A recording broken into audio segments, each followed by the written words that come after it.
Greetings all, and welcome to Lucas Brews.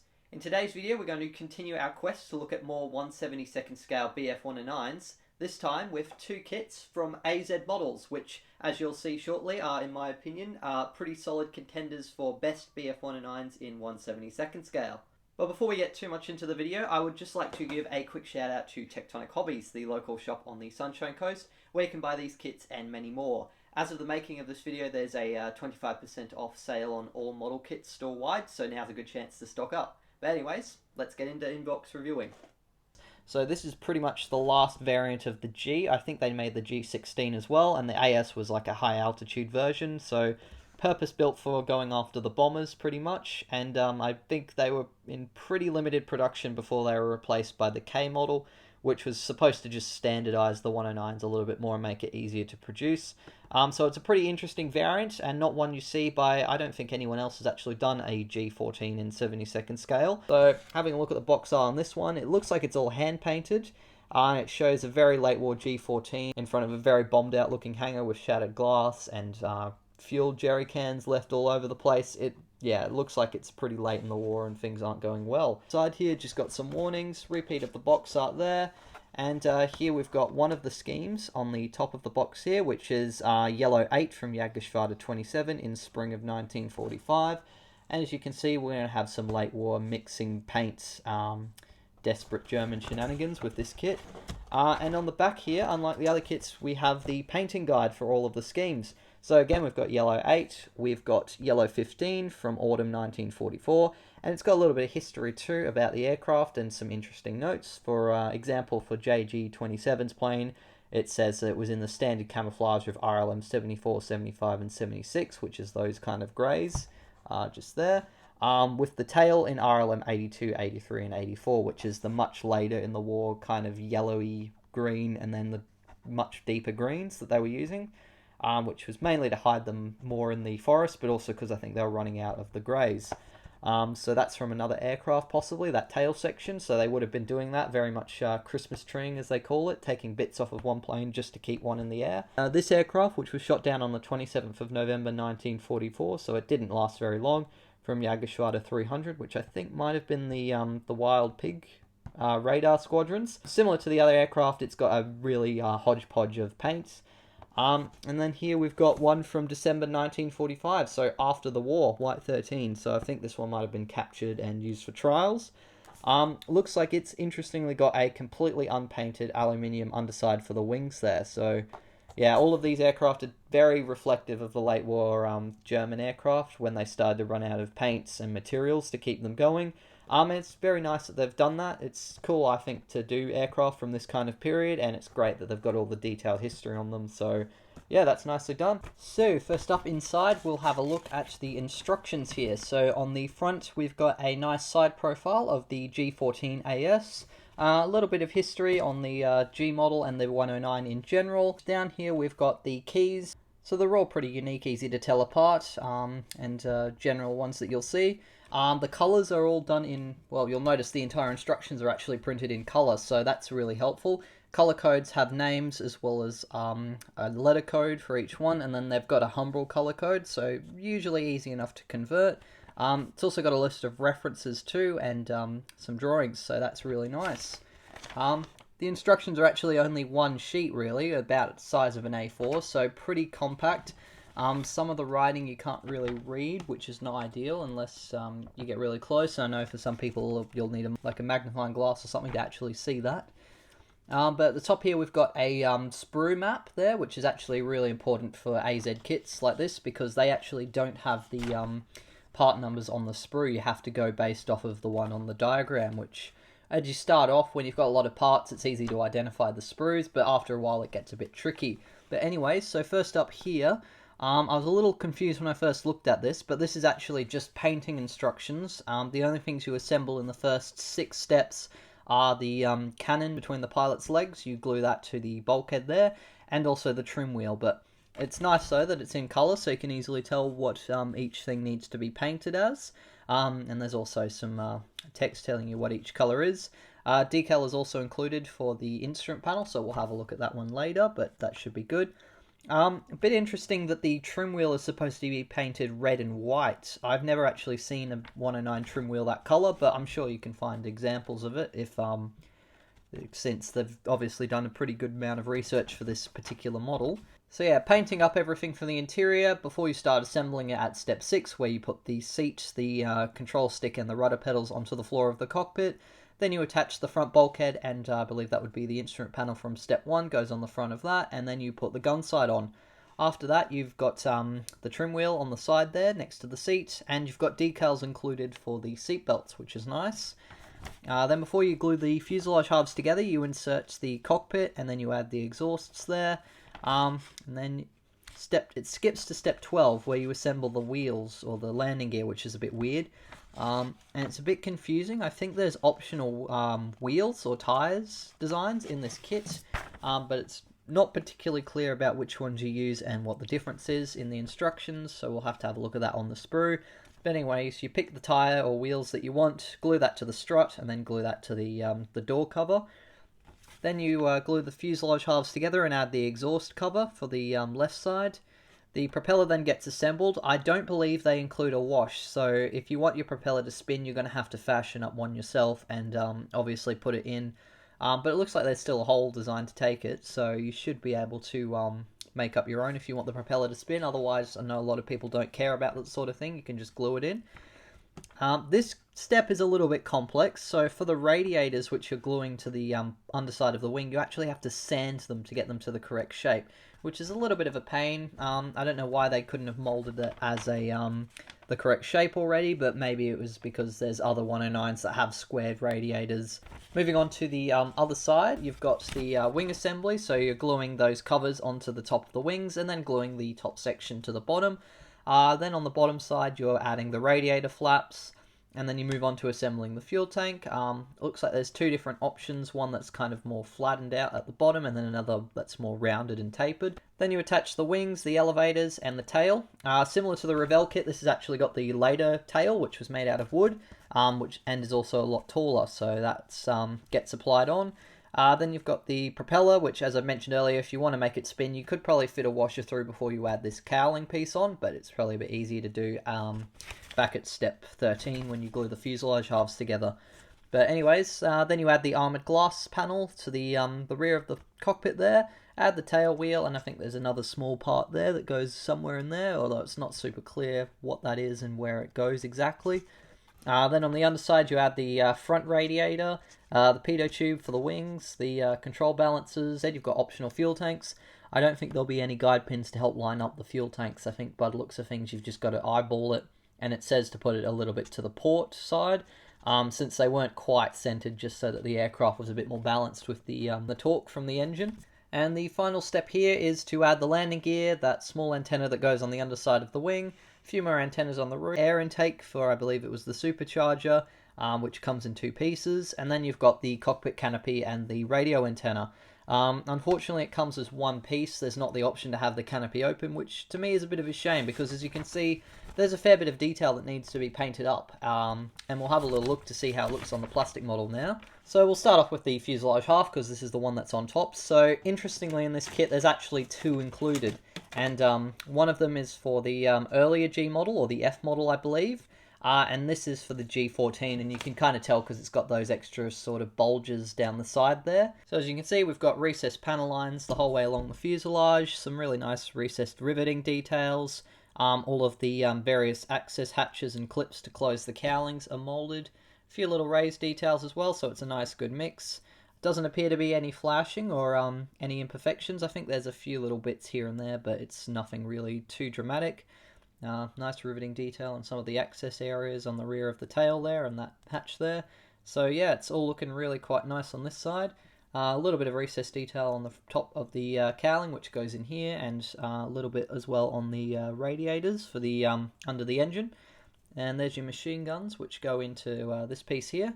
On the inside, there's a fair bit of detail that's actually moulded into the cockpit rather than separately. So as you can see, you've got the fuel line moulded in there, the fuse box, the oxygen system. There's a lot of details that are moulded in, and the mould quality is not bad. It's a little bit soft, like the details could be made a bit sharper and more clear. That would make it a little bit easier to paint up. But if you do it correctly, I think this could look really good. It's probably one of the best interiors we've seen so far, honestly. On the opposite side, you've even got things like the control cables there molded, and all the pulleys and the throttle. No throttle balls themselves for controlling the engines, but there is the small piece that they would go on, so that doesn't look too bad at all. A little bit soft, like I said, but not many imperfections, and the level of detail is really quite amazing on this one. And the next sprue that we've got here has the lower half of the wings, and as you can see on the underside here, there is a lot of little riveted detail, and all the access hatches are done in recessed panel lines. Really nicely done there. It looks pretty comparable to the Tamiya kit, if not maybe a little bit better. It's pretty clean, there's not really too many imperfections. A little bit of detail for the inside of the landing gear bay, but that's not really something you got to notice too much of. But yeah, really nicely done on the rivets there.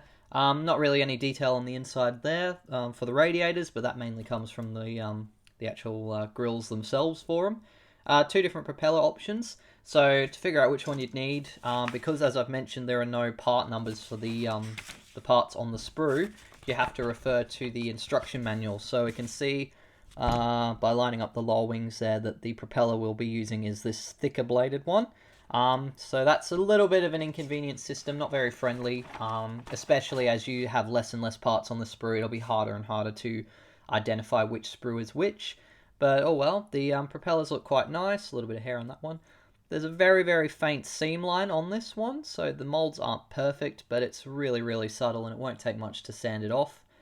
We've got the two different options for landing gear, or tyres I should say. There's one that's got a little bit more of a deeper tread pattern, and there's the later one, which I think has a lot less of one.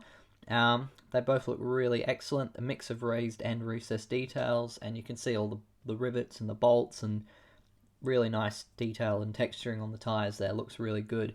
Here we've got the exhausts, they're all grouped together. There's a few little imperfections. I don't know if you can see that extra little bit of plastic in there. That's going to be really hard to remove, but it's alright. I mean, you can probably drill out the exhausts with a pin vise and that'll make it look a lot better, but otherwise not too bad there. Fuselages are pretty much identical to the other ones that we saw. They aren't really any different. The only difference is obviously that it's a G version, so it's the G14, so the other ones, like I said, has that bulge. Spinner detail looks quite nice. There's a little recessed panel line there, and then they've drilled out the hole for the cannon barrel there, which looks really nice. A few other little details. You've got the sand filter for the tropical version. Another little radiator, I think, for the F or the G version for this fuselage half. The distinctive G version's bulges for the extra ammunition for the cannons there. Part of the propeller there. Landing gear, which has got some nice recessed details on this side, and on the inside there's some really nice raised details for the panel lines on that, which look really quite good. So yeah, this sprue is looking really quite good. Details very nice, good mix of recessed and raised details, and yeah, pretty clean molds. A few little bits here and there, but nothing too major that can't be fixed. So on this sprue, we've got the top wings on the right and the left here, and yeah, similar story to the other set. There's a good mix of recessed and raised details. Raised for like the landing gear cover here, and then yeah, there's some really nice riveted detail on the flaps. This has got pretty similar to the Tamiya molding, except they've actually put the individual rivets on the control surfaces there, so they're a much higher level of detail. Got the landing light molded in there and recessed detail. The only issue I can see with some of these parts in this kit are the joints for the sprue where the parts connect are very deep or in very awkward spots, so you'll have to be very careful when taking these off the sprue that you don't accidentally take a chunk out of the part. A little bit of detail on the inside of these for the landing gear bay, some nice raised details and all of the rivets. Again, more detail on the control surfaces. You can see all the control pulleys, and yeah, that looks absolutely fantastic. I've got three different types of tail wheel here, all really nicely done. You've got a fabric one, a small one, and then you've got this sort of longer one here. Yeah, you can see the rim of the tyres and all the details on the hubs are really nicely done there. You can see all of that, and it's all pretty cleanly molded, really. Fuel tanks here, a little bit of recessed detailing on that side, and you've got the other option here. These would be cannon pods, which I don't think you use in this kit, but it might be for the other AZ kit, which has the cannon variant.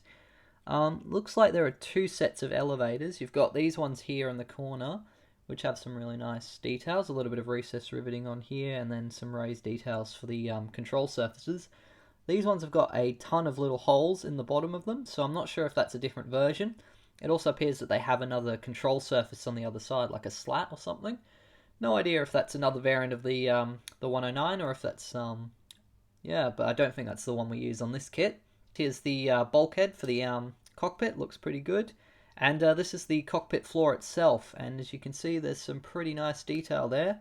The floor has some of the controls, although the moulding's not as clean as the Tamiya kit. On this one they're a little bit softer details, which makes them harder to bring out. They're still there, and they've done a nice job texturing that floor. A little bit of detail for the back of the seat. These look a little bit wonky, the rivets on the back of the bulkhead leading to the rear of the fuselage, but they don't look terrible. Here are your radiators, and the ones that you'll have to sand down the corners of to get to the right shape. Bit of a shame you have to do that because the detail's really nice. It would be a shame to lose it. Here's the inside of the radiator flaps for the that go on the bottom of the wings just there, and you can see they've done some raised details and rivets on that one. A lot of little antennas and aerials, the little balances for the control surfaces. And it looks like the gun sights are moulded in grey plastic here, which is interesting. Usually they're done in a clear plastic so you can paint them a bit better, but oh well. Trim wheels all look pretty good. The joystick, which has a bit of a sink mark at the base there, which might have to get cleaned up a little bit. It's only very subtle and you probably won't see it when the whole aircraft's sealed up, but still. Otherwise, all the other little details look pretty good. Some of the antennas, not too sure what these ones are, but that's the covers for the cannon there that go on the floor of the cockpit. So yeah, looking pretty good there. Here are the struts for the landing gear, looking really nicely done there. A lot of good detail, and there's no real flash or any little bit of a seam line actually, I should say, on that side there, but nothing too bad. Two different air intakes. I think you'll probably be wanting the larger set that's here. Looks pretty good. There's no flash or anything on the inside, so you'll be able to have them nice and hollowed out, so they'll look a lot better than the Revell kit. One of the cannon barrels for the add-on cannons that we won't be using on this kit, but will be on the other. And yeah, here's the rudder pedals, which again, really nicely detailed. It's very soft detail, so you're going to have to be careful. The little holder for the drop tank on the bottom of the fuselage there, which looks pretty good. Here we've got the main instrument panel, and as you can see it's actually all recessed, so there's no raised details except for some of the switches on the side there.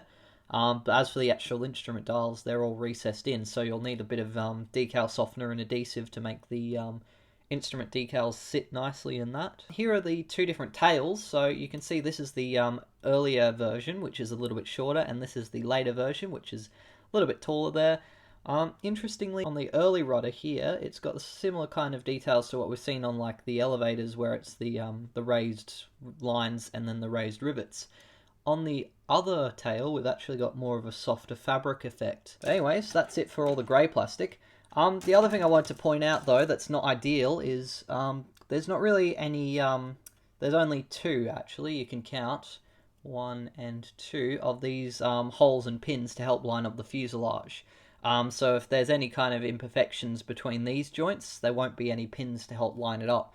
So odds are you'll probably have to do a little bit of sanding to get the fuselage halves to line up properly. As for the clear parts, we've got the late war single canopy piece. A little bit of a distortion, but it's not too bad. As you can see, it's yeah, the clear parts aren't too thick.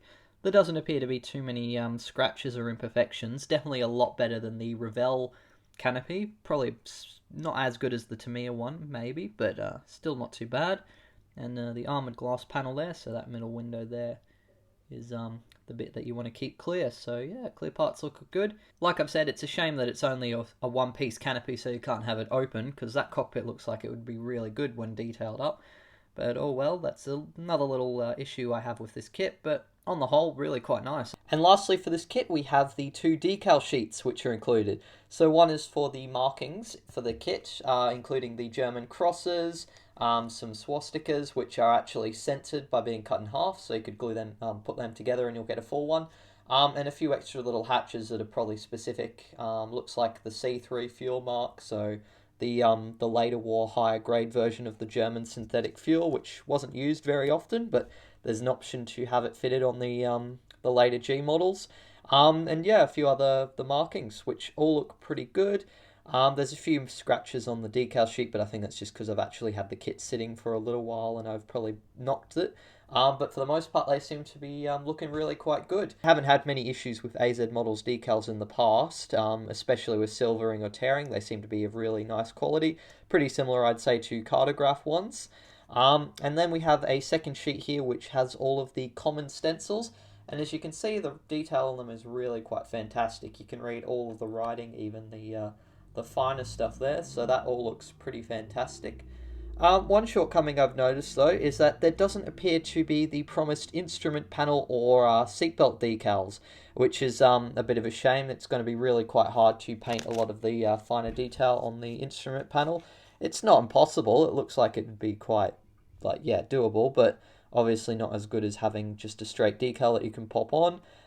So yeah, that's a bit of a shame that it's included in the instructions but not in the kit. I did actually have a little look online, and yeah, they don't ever show the decals on the sheets here for the instrument panels or the seatbelts, so it must be a error in either the entire printing of the decals or all of the instructions. But oh well. Otherwise, besides that shortcoming, it looks like a pretty good kit. And then we have the F-4 R1. So the R1 stands for the cannon pod modification to the F model. F variant is from earlier in the war, pretty much just at the end of Battle of Britain, I believe the first Fs appeared, and they were pretty much the standard 109 in the air during Operation Barbarossa in the east. Which is what this kit is more about, and since I'm a keen person for the Eastern Front, I wanted to try this one. So the contents for the F version of the Bf109 are pretty much exactly the same. There's a few little variations here and there, which we can have a little look at. Pretty much the exact same layout, and yeah, they've made some variations here and there so that it's the F model that you're building, not the G model. Which is good that they've bothered to do that as well. Pretty similar assembly. The only thing that's really different on this aircraft is a few less blisters here and there, so it's a bit more of a smooth, clean aerodynamic plane. And yeah, the different canopy. Otherwise, a lot of it's going to be the same. As you can see, the sprues are actually different. So we've got different sets of wheels here for the F version, but otherwise, details are all quite similar. You can see the cockpit floor is exactly the same. It's just a slightly different layout on the sprue. And you've only got one fuselage this time, obviously, and it is for the F version, so it's got a slightly different shape here on the nose, and a hole there for the air intake there. But yeah, for the most part, details are pretty similar. There's no real imperfections. And you can see, actually, that looks like they've done a cleaner job molding the interior here. Put the fuselages side by side here. You can see on the F kit, there's just, the details just look a little bit more crisp. It's only subtle, it's probably a bit easier to see in real life, but yeah, the F does look a little bit more refined. As for the decals in this kit, unlike the G model, we actually do have the instrument panel and the seatbelts included. So I have no idea why it wasn't in the G model, but oh well. In the same kind of fashion, you've got the main markings for the individual aircraft on one sheet, and the swastika is actually not censored. It's a full swastika, so I'm just not going to show that one just in case YouTube gets a bit upset. And then we've got the common stencils here for the Bf109s, which are exactly the same as the G models. So both of these kits look pretty good. There's a lot of really great details, some of the best quality, in fact, I think I've seen in all of the 109 kits I've looked at so far. The instructions, although a little bit cramped, are still not too bad, and the decals are pretty nice and detailed. As I've said, they seem to work pretty well with this brand. I'd say this is probably the best two 109s I've looked at so far. Especially in terms of options and not just within the individual kits, but obviously AZModels have quite a fair few different 109s that reflect the different variants, and they've gone into what looks like quite a fair bit of depth for each of them to make sure they're accurate. They're a little bit on the pricey side. Some of them are around about $30. They can go up to $40, which I think is a little bit much. But oh well, at least the details are really quite good, and you have a pretty nice large selection of different 109s. So I'm really happy with both of these kits, and I very much look forward to sharing a build video on them. Thank you very much for watching this video. I do hope you enjoyed it and got something out of it. If you did, please be sure to leave a like, and please subscribe to the channel to help things out. A huge shout out, as always, to my wonderful patrons for helping me fund buying these kits and making these videos. It wouldn't be possible without you guys, as well as everyone who's been watching. So, thanks again, and until the next video, take care and model on.